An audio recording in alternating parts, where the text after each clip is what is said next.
Hi there, Chris from Stone Age Gamer here, and welcome back to the gratuitous Rainbow Spectrum, and welcome back to the Nintendo Report. This is a series where we're taking a look at all of Nintendo's intellectual properties in alphabetical order, going letter by letter, and we've made it to the letter F. Now, I've got some obvious big ones like F-Zero, but a couple of other oddities in there that, well, have they touched them in a while? Will we see more from FlingSmash? Let's find out in the Nintendo Report. Let's begin with F1 Race. This is actually one of Nintendo's oldest video game series, dating all the way back to 1984 in Japan.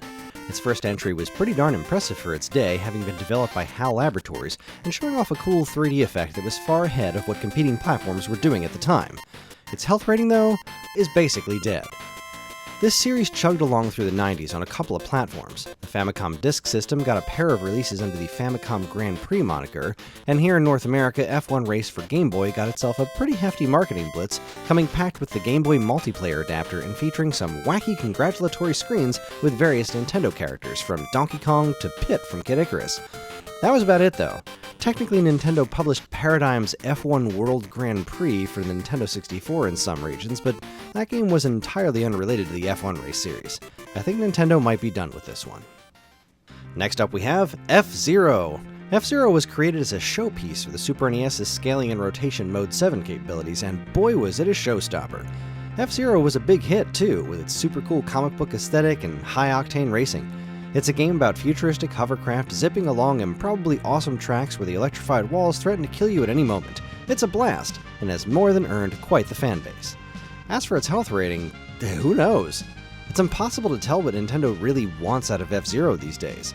There was a point where they were simultaneously cranking out F-Zero Game Boy Advance sequels while airing a genuine F-Zero anime series in both the US and Japan, but now, the brand is relatively quiet. There was just a new F-Zero game released, but it's only mostly new. F-Zero 99 is a battle royale take on the original Super NES game. It's super fun, but it's also a take on the Super NES game instead of a proper sequel. F-Zero GX was just one of the launch titles for the Nintendo Switch Online GameCube games on Switch 2, whatever the heck you call it, but again, that's not a new game. Nintendo clearly knows how much people love this brand, so it's certainly not properly dead. I mean, Mario Kart 8 had F-Zero DLC included in it, and that's one of the biggest games ever. But who can really say what'll happen next? Next up we have Fire Emblem. Like there's any question about this one. It's a strategy game series that got its start on the Famicom and has since ballooned to become one of Nintendo's most prolific brands. Its health rating is great. I am convinced that Nintendo loves this brand more than anything else they own, and that includes Mario and Zelda. They are more than happy to crank out as many Fire Emblem games as they're physically capable of doing without sacrificing quality. Pokemon, this is not. The latest Smash Bros. Game featured an unreasonable number of Fire Emblem characters too. Fire Emblem is as healthy as a video game property could possibly be. Now let's take a look at FlingSmash. FlingSmash comes to us from the Wii era, when Nintendo was trying to sell the world on motion controls. It's a weird little game where you use the new Wii Motion Plus to smack this ball-shaped dude named Zip around an auto-scrolling cross between Breakout and... I don't know. Its health rating is basically dead. FlingSmash came bundled with a new controller, and even that wasn't enough to get it to catch on. Its arcade-style gameplay is an acquired taste for sure, and the voice work can be a bit grating, but it's also pretty fun. It was developed by R-Toon, who released the last story 1 year later and then got absorbed into its parent company, AQ Interactive, which itself got absorbed into Marvelous Entertainment back in 2011. I'm fairly certain Nintendo still owns the brand, but I think it's safe to say this one's done for good. Now let's talk Fluidity. This is a puzzle platformer about water. It got its start on WiiWare, and it garnered a decent amount of attention, at least by WiiWare standards. By moving the world around you, your water can navigate various mazes. You eventually gain the ability to turn into ice and vapor too. It's kind of like Loco Roco on PSP, except not nearly as weird. Unfortunately, its health rating is basically dead. Fluidity managed to get itself a sequel on 3DS called Fluidity Spin Cycle, which tried to inject a little more personality into the experience, but ultimately didn't lead to very strong sales. The game's developer, Curve Studios, has taken on a few more forms over the years and has done a wide array of stuff from PlayStation's game show series Buzz to the indie hit Thomas Was Alone. Still, it's hard to imagine they'll be traveling back to this well anytime soon. Okay, this one's in the letter F because I didn't know what else to call it.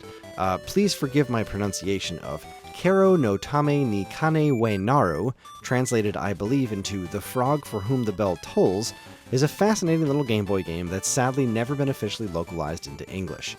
It shares a lot of DNA with The Legend of Zelda Link's Awakening, and some of its characters can even be found in that game. It tells the story of rival princes, one of which gets turned into a frog and has to try and rescue a princess. It's a remarkably charming game that comes from the minds at Intelligent Systems, and its health rating is basically dead. Yes, this was recently released on Nintendo Switch Online in Japan. The references to this game were retained fully in the Link's Awakening remake a few years back, and there's a pretty great assist trophy based on its characters in Smash Bros. But outside of that, this is a single Game Boy game that has never seen any sort of actual follow-up since its release in 1992. Obviously, with Nintendo, you can never count anything out for sure, but unless it's going to get some sort of fun new remake in the not-too-distant future, I can't imagine this brand will ever make a proper return. And finally, we have Fossil Fighters. And this one originally came out of Nintendo DS back in 2009, and was just one of many, and I do mean many, games that were looking to cash in on the Pokemon craze over the years. The gimmick was that you'd find fossils and take them to a lab where you'd use a touchscreen to awaken the Vivosaurs, and train them for battle. So, Pokemon with a dinosaur twist, and its health rating is basically dead. Fossil Fighters never took off the way Pokemon did, but it did manage to find enough of an audience to warrant not one but two sequels. Fossil Fighters Frontier released on 3DS in 2014 and was the last entry the series ever saw. That was over a decade ago, which makes me think it's basically a fossil at this point. Haha, but as always, you never can tell.